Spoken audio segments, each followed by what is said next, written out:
Sepanjang karirnya, Christopher Nolan sudah menghabiskan biaya 1,48 miliar dolar untuk mewujudkan ambisi liarnya di film-film garapannya. Tapi aksi bakar-bakar duitnya Nolan selalu aja membawa hasil yang memuaskan. Bukan cuma karena duitnya yang balik berkali-kali lipat, film-film yang digarap sama Nolan juga hampir selalu mendapat review positif dari semua kalangan. That's why, sampai sekarang, studio-studio film besar di Hollywood masih mempercayai sosok Nolan untuk membakar duitnya mereka. Yang terbaru Oppenheimer, 180 juta dolar. Di sisi lain, Marvel Studio juga dikenal sebagai salah satu studio film yang doyan bakar-bakar duit. Dari film pertama mereka, Iron Man, sampai yang terbaru sekarang Guardian of the Galaxy Volume 3, tercatat mereka udah ngabisin budget 6,4 miliar dolar. Secara sekilas, Marvel Studio bisa dikatakan punya metode yang sejalan dengan metodenya Christopher Nolan. Tapi kenapa sampai sekarang, Marvel belum dan kayaknya nggak akan pernah mengajak Christopher Nolan untuk kerja bareng di project-projectnya mereka? Marvel rajanya CGI, Nolan nggak suka pakai CGI. Itu mungkin jawaban pertama yang terlintas di pikiran kalian.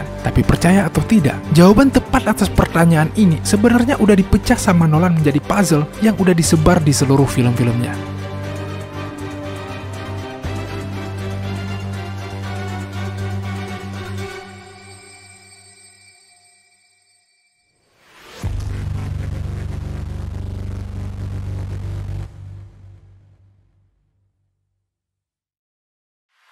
Ladies and gentlemen, please welcome to the stage, Mr. Christopher Nolan!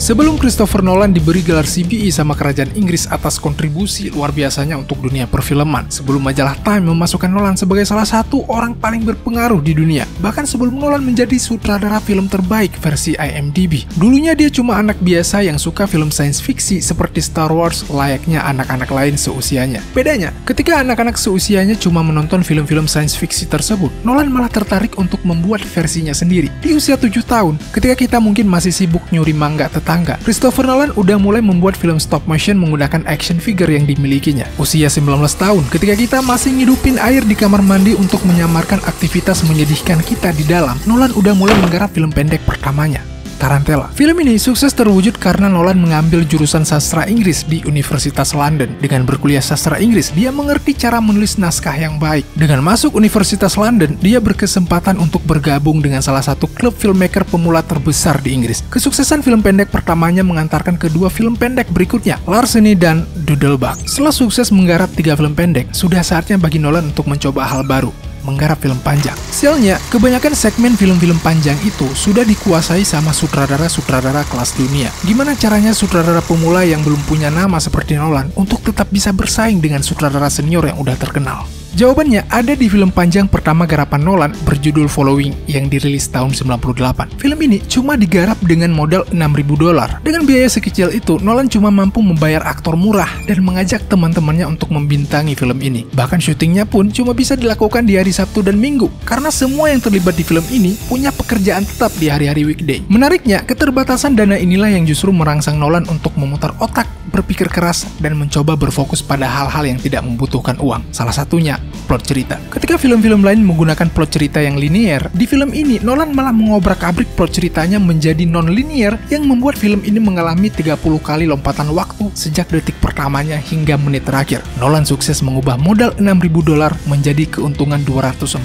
dolar. Kesuksesannya mengubah modal kecil menjadi keuntungan besar ini kemudian mulai menambah kepercayaan dirinya. Dia mulai menulis naskah untuk film keduanya dan mulai mencoba menawarkan ide tersebut ke studio-studio film besar. Tidak tanggung-tanggung, kali ini Nolan membutuhkan 9 juta dolar untuk merealisasikan idenya. Perusahaan Newmarket menyetujui angka ini. Lahirlah film kedua Nolan, Memento. 9 juta dolar memang angka yang besar untuk Nolan. Tapi angka tersebut belum cukup untuk membawa bintang film besar untuk memerankan peran utama di filmnya. Lagi-lagi, Nolan harus mencari cara untuk membuat orang tetap tertarik terhadap filmnya meskipun tanpa nama besar. Nolan kembali mengandalkan permainan waktu. Bedanya, permainan waktu yang terjadi di film ini sedikit lebih rumit. Bukan cuma karena banyak terjadi lompatan waktu. Arah ceritanya juga disetting berjalan maju mundur oleh Christopher Nolan. Di film ini, dia juga mulai menempatkan detail-detail kecil untuk menambah kerumitan filmnya. Tapi meskipun rumit, film ini ternyata masih bisa bisa dicerna dengan baik oleh penonton yang akhirnya mengubah modal $9 juta tadi menjadi keuntungan $40 juta. Sejauh ini, film-filmnya Nolan sudah punya dua formula khusus, non-linear timeline dan detail-detail kecil. Kesuksesan ini kemudian mulai diendus oleh khalayak ramai dan perusahaan-perusahaan besar mulai mendekati Nolan. Harus patuh mau diatur-atur menjadi resiko yang wajib diterima ketika bekerja sama dengan perusahaan besar. Sebuah mimpi buruk untuk sutradara idealis seperti Nolan. Tapi Nolan sadar bahwa statusnya saat itu hanyalah seorang filmmaker pendatang baru yang masih butuh panggung untuk membuktikan diri. Suka tidak suka, Nolan tetap harus bekerja sama dengan studio yang lebih besar demi perkembangan karirnya. Meskipun bukan gayanya dia, kali ini Nolan diharuskan untuk mendirect sebuah film remake berjudul Insomnia. Tapi bukan Nolan namanya kalau film barunya memiliki formula yang sama dengan versi aslinya. Di film ini, Nolan kembali menggunakan rumus non-linear timeline-nya plus detail-detail kecil. Menariknya, di film ini, Nolan juga mulai mencoba memvisualisasikan secara akurat. Film ini menceritakan tentang seorang polisi yang mengalami insomnia. Satu-satunya cara untuk mengetahui visualisasi yang akurat dari kondisi insomnia adalah dengan menginterview orang-orang yang mengalami hal serupa. Dan Nolan melakukan itu. Karena tertarik, Warner Bros. Kemudian membeli hak distribusi untuk film ini. Di samping mendistribusikan film, Warner Bros. Juga dikenal sebagai salah satu perusahaan yang sering memproduksi film-film besar. Melihat potensi yang dimiliki Nolan, Warner Bros. Kemudian mencoba mengajak Nolan kerjasama untuk menggarap film Troy. Kalau dilihat dari track recordnya, sudah jelas, Nolan bukan tipe sutradara yang tertarik untuk menggarap film klasik bergaya kolosal. Dua pihak ini pun mencoba mencari jalan tengah. Hasilnya, Nolan dipercaya untuk menggarap film dari salah satu superhero paling populer saat itu, Batman. Nolan adalah sosok yang mengagumi nilai sains. Akhirnya, realistis dan humanis menjadi pendekatan Nolan dalam mengeksekusi film superhero ini. Rumus di film sebelumnya, non-linear timeline, detail kecil, dan visualisasi sains yang akurat masih dipakai Nolan untuk menggarap film ini. Lagi-lagi, bukan Nolan namanya kalau tidak menambah formulasi baru untuk film barunya. Di film ini, Nolan mulai mengeksplorasi lebih dalam teknik practical effect. Sebagian besar budget $150 juta dihabiskan Nolan untuk membangun kostum, Batmobile, bahkan sampai Batcave. Rumus baru ini bahkan menjadi lebih sempurna karena di film ini, untuk pertama kalinya, Nolan menggunakan senjata rahasianya, Hans Zimmer. Sama seperti film-film sebelumnya yang mengambil latar waktu present time, Batman-nya Nolan juga mengambil latar waktu di masa sekarang. Saatnya mencoba hal baru. 1 tahun setelah Batman Begins dirilis, Christopher Nolan kembali merilis film, kali ini bertajuk The Prestige, yang mengambil latar waktu di masa lalu. Di film ini, Nolan kembali menggunakan formula film sebelumnya, non-linear timeline, detail-detail kecil, visualisasi sains akurat, dan practical effect. Satu-satunya rumus baru yang dipakai di film ini adalah membawa aktor dari film sebelumnya ke film berikutnya. Dalam hal ini, Michael Caine dan Christian Bale.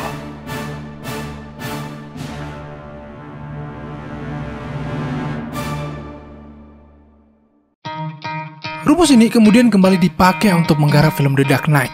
Tapi lagi-lagi, Nolan kembali menambah satu formula baru, penggunaan kamera IMAX. Yes, The Dark Knight menjadi film pertama Christopher Nolan yang direkam menggunakan kamera IMAX. Lengkap sudah resep rahasia di balik kesuksesan film-film karyanya Christopher Nolan. 6 perpaduan ini yang kemudian juga membawa keberhasilan film berikutnya, Inception. Menariknya, Nolan tidak mau terus-terusan menggunakan rumus tersebut dengan cara yang sama. Di film Inception, dia mengoprek non-linear timeline yang biasa dipakai menjadi sesuatu yang lebih rumit dengan melayarkan setiap garis waktu menjadi timeline yang berbeda. 6 perpaduan ini kemudian juga kembali dipakai Nolan untuk film ke-8-nya, The Dark Knight Rises. Tapi ada yang sedikit berbeda di sini. Non-linear timeline-nya Nolan yang biasa dieksekusi dengan cara yang rumit, kali ini diubah menjadi sesuatu yang lebih sederhana. Di film ini, Nolan ingin penonton lebih berfokus sama waktu yang berjalan. Nolan mencoba membuat setiap detik yang terlewati di film ini benar-benar terasa berharga. Caranya dengan membuat semua orang berlomba-lomba dengan waktu. Film Nolan berikutnya juga sukses karena penggunaan 6 komponen ini. Interstellar. Lagi-lagi, non-linear timeline-nya Nolan kembali dimodifikasi di film ini. Kali ini, Nolan mencoba untuk menggambarkan perjalanan waktu yang berbeda dari 2 tempat yang berbeda, bumi dan luar angkasa. Sejauh ini, Nolan sudah menggarap 9 film, dan semua filmnya mengarah kepada science fiksi. Saatnya mencoba hal baru. Tema historical war menjadi pilihan Nolan kali ini. Tapi bukan berarti Nolan harus mengeksekusinya dengan cara yang berbeda. Film ini juga dieksekusi menggunakan rumus yang sama dari film-film sebelumnya. Tapi lagi-lagi, di film ini Nolan mengeksekusi non-linear timeline-nya menjadi sesuatu yang berbeda. Walaupun sudah dimodifikasi menjadi lebih rumit, timeline dari film Dunkirk masih bisa dicerna dengan baik oleh penonton. Beda ceritanya sama film Nolan berikutnya, Tenet. Jujur, aku udah nonton film ini berkali-kali, tapi sampai sekarang masih belum begitu mengerti alur timeline dari film ini. Setiap karakternya memiliki timelinenya masing-masing, tapi somehow timelinenya mereka bisa saling bersinggungan. Dan bukan cuma timelinenya yang maju mundur, ada beberapa scene yang audionya juga diputar secara mundur. Satu-satunya hal yang aku mengerti dari film ini, ternyata Elizabeth Debicki secantik itu, men. 3 tahun berselang, akhirnya Nolan kembali menggemparkan dunia perfilman melalui karya terbarunya, Oppenheimer. Rumus yang sama masih dipakai di film ini. Tapi di film ini, Nolan tidak lagi mengoprek lebih jauh non-linear timeline-nya. Kali ini, dia justru mengoprek habis-habisan di aspek kamera IMAX-nya. Bukan saja karena pertama kalinya IMAX berformat hitam putih, tapi juga karena ukuran pita film yang dipakai. Film-film mainstream biasanya dibuat menggunakan pita film berukuran 8 hingga 32 mm. Tapi di film ini, Nolan menggunakan pita film kamera IMAX berukuran 70 mm, cuy. Bahasa gampangnya, film ini memiliki resolusi 18K. Angka yang lebih tinggi dibandingkan jumlah film yang sudah dibuat oleh Christopher Nolan, 12 film. Dari jadulnya teknologi bom atom Oppenheimer sampai dengan canggihnya mesin untuk masuk ke alam mimpinya Inception. Semenjak tragedi masa lalu Dunkirk hingga perjalanan menuju masa depan bersama the protagonisnya Tenet. Mulai dari dalamnya sumur penjara di film The Dark Knight Rises menuju tingginya angkasa yang dijelajahi Cooper dan kolega. Christopher Nolan selalu saja mengeksekusi film-filmnya dengan cara yang berbeda. Christopher Nolan bukan cuma sutradara idealis, tapi juga seorang revolusionis yang selalu saja ingin mendorong diri ke level berikutnya. Patokan suksesnya seorang Christopher Nolan bukanlah angka dan review belaka, melainkan menciptakan sesuatu yang sebelumnya belum pernah ada. Marvel mungkin punya metode yang sama dengan Nolan dalam aspek menghabiskan biaya. Tapi kedua pihak ini menganut strategi marketing yang sangat berbeda. Ketika Nolan mencoba menyukseskan filmnya dengan cara membuat orang suka terhadap apa yang dia suka, Marvel justru memperoleh keberhasilannya dengan cara membuat sesuatu yang memang udah terbukti banyak orang suka. Marvel juga menganut sistem franchise yang mengintegrasikan antar setiap film yang mereka rilis menjadi sebuah timeline yang saling terkoneksi dan berkelanjutan. Dengan metode penggarapan film yang rumit seperti yang Nolan lakukan, tentunya hal ini akan menyulitkan sutradara film lain untuk menghubungkan filmnya mereka dengan film yang dibuat oleh Christopher Nolan. Dua faktor inilah yang membuat kolaborasi antara Marvel dengan Christopher Nolan menjadi sesuatu yang mustahil untuk diwujudkan. Emang sih nggak bisa 100% dipastikan, karena satu-satunya hal yang bisa dipastikan hanyalah ketidakpastian. Pass. After Batman, do you want to direct another superhero movie? Cut! That does not sound good.